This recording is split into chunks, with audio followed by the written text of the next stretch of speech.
So this is going to be a little video on how to parent, just because we got people running around on TS200 that don't have really the most parented stuff out there. So this unit was Mr. Oliver's. He made it for TS200, so I'm going to be using this as an example of how to parent. I like this unit. I think it's really nice looking, and I appreciate him for giving me permission to use this as a template for the video. So what you're going to need to do is you're going to have to go into your ICE tools. Now, ICE tools and analysis. This is a huge help. When you go into analysis, you're going to want to make sure you have dim the background and check recursively. This only really works if you have cars attached to your units. In this case, we don't. So normally you uncheck this, but I keep it enabled no matter what. These two things, you just keep them enabled. There's no reason not to. And we're just going to click the base of the unit. So listen, this is not that bad, but it is over the constraint limit, and this can be brought down to 3 constraints. So let's go ahead and look around here. So the things you're never ever going to be able to parent are the RLC chip and the trucks. Those you can't parent. No matter what you do, it can't be done successfully and appropriately, so don't worry about that. We're going to go back to tools. Now, I have it on my favorites, but if you can't find it right away, it is under the constraints tab right here. If you're still unable to find it, you can just type multi, and you want to look for multi-parent. Now, you need to have this enabled. Remove constraints, big number 1. You need to also make sure that these are not checked. Weld and no collide. You can cause serious issues on certain servers if you have these checked while you're clicking this. You can crash the server, basically. Please make sure to have remove constraints checked. Disable collisions. Basically what that does is it makes it act more of a detail. You won't have to no collide it. Set weight also is a huge help. Again, if you're multi-parenting things, you're going to assume that it's a detail. So you're going to want this checked as well, because then the weight will be equal and proportional to the unit. And disable shadows, of course. Now, of course, this is assuming that you have not parented anything on here. So ignore the little arrows. You're not going to see that. I had an E2 finder out just in case. So now we don't know where they are. Where did all the constraints go? Well, this is what you're going to do. See, this is why having it on 2 separate tabs are really helpful. You go back to constraint map. Oh, hey, look. These switches. These could be parented. Go back to tools. Make sure you left click. When you go to select these things, you're going to want to left click this. Good. We know the switches are not parented. And you can go in and out of the tabs. They will stay selected. So now we also see a switch right here. What does this do? I think that's for the brights, actually. And we can see over here that we've got 2 little meters that are not parented. Or I take it as they're not parented. Maybe they are. Our seat isn't parented. So let's start clicking stuff. Now, this is normally unnecessary to have these, so this is complicated. You can't just parent these right away because hollow skins, whoopsies, hollow skins. By the way, if you accidentally select something, you can simply unselect it by left clicking. So hollow skins are a little weird. Like, they could be the hollow stripe or the hollow skin, because you can't just parent them. They won't work right away. So you take your wiring tool, and you won't have it here like me more than likely. So you're going to type wire. Alright. Whoops. So here's our wire tool. And we're going to go ahead and where it says prop entity. Well, the skin is applying to the body of this train. So there we go. So once you've done that, it's going to update, and now you'll be able to parent it. I'm double checking everything in here. You see me reparenting stuff that's already been parented. And another thing is, if something is already parented and it's using things that use physical prop models, when you select them and they are physically parented, the body of the unit will turn green, but the prop won't. That is a sign that it's already parented. I'll guide you what you need to do to unparent those if they do still have a weld. Make sure to get everything that you don't think is parented. The seats are parented, but they seem to be just fine. The lights, too. Anything that isn't parented, we're going to need to get it. Now, I don't know where the E2s for these are, so... Oh, what? Oh. Sometimes you can get away with finding them by simply pressing C in your keyboard and just hovering your mouse around. This won't always be the case, again, so if it's not for you, you click your constraint map, you're going to simply click in your body and just go back to back. You'll be able to find them. Once you've done that, then you right-click your base like I did. So, we're going to go back to the constraint map tool.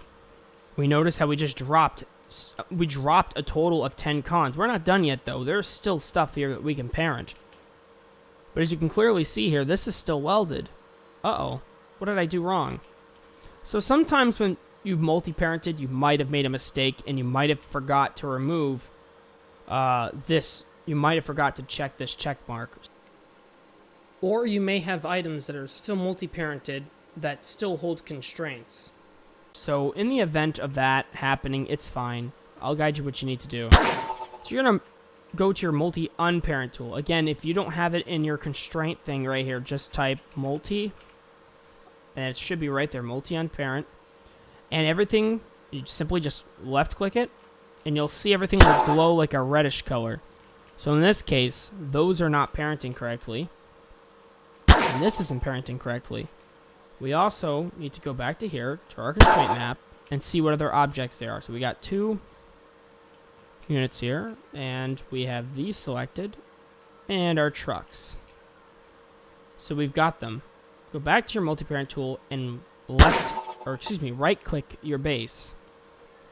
Once you've done that, you'll notice that they've been unparented. Now, Fender Bender is kind of tricky. It does not like being parented sometimes. And remember, we cannot parent this chip. Stuff will go south.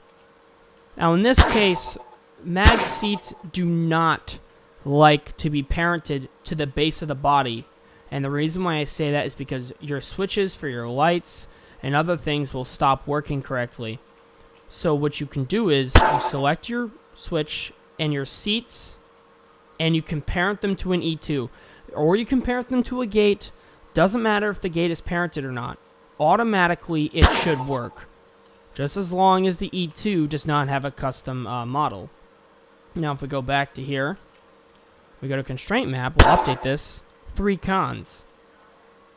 So, there you go. Now, the only thing that we can see here now is a physical constraint, which is a weld, going to the RLC, which is required, unfortunately, and the trucks. Now, again, you need to parent your stuff as best as you can, because when you're starting to pull a lot of cars, every constraint is going to move independently from the body or whatever thing it's constrained to. So when you've got constraints roped to constraints, which are then access to a body, then access to another, so you're timesing every car you're going to have. Hopefully to God you parent your cars right. But if you parent your cars right, and even a well-parented train with excessive cars will lag the server, especially around corners. The server is going to have to render all these entities moving independently, and it struggles to do that. Think of it like this. How would you like being told to physically write down on a piece of paper 17 different things at once? But you've only got one hand, and maybe if you have that magical writing ability to write with both hands, yeah, you might be able to get twice as much done, but you're still not going to be able to write 17 things at once. And that's the same concept that goes to the TS200 host machine. It can write maybe 20 things at once, but if you're asking for it to render 40 things at once, in this case, it's not going to do it nicely. It can't do it nicely. So remember, that's how you should think about it. Because, yes, the machine is a lot more powerful compared to other independently owned and hosted train build servers. It was a curbside find, so a really good one for that matter. But nonetheless, it has its limitations. Now, once you've done this, and this is going to assume that you do have advanced dupe 2, this step is going to be how you save the unit. If you do not save this unit correctly, it will not work right on spawn. You're going to make sure that you have the following check marks checked. You need to make sure to paste the constraints, paste with parenting, that you see everything here as I do. Your ghost percentage, that's really not going to matter, but do how you feel with it. Your area copy size. I found in my experience that having a 600 to 700 area copy size for a unit like this is more than adequate. You have to increase this because there is no constraint in this unit. If you will copy this, it won't spawn in right. You're going to have half of the unit. And I'll demonstrate what I mean by this. So let's say I'm going to go ahead and copy it. I'm going to paste it. What? Where's my lights? What? This is all that spawned? What? That's why you need to increase your area copy size. So, about 900 to 700 is always best, in my opinion. So you're going to take left shift. This is important. Left shift. While you're holding left shift, you're going to right click. You're going to see this box come up. You need to have this box up. This is area copying. It's copying everything in a select radius of a square. Now you're going to go ahead and look at the body and simply right click it. Once you've right clicked it, you're going to see it load up, and do not save yet. Huge help. Make sure to paste it down first, and everything that has been on there pastes correctly. It has in this case for us. So we're going to right click to whatever folder or whatever you want to save it as, and now we're going to type TS200 TOT done. And we've got our dupe. Simple as can be. Now let's clean up our stuff here. Go to here and give it a test run. I apologize for the background noise. And just start it up like we normally do.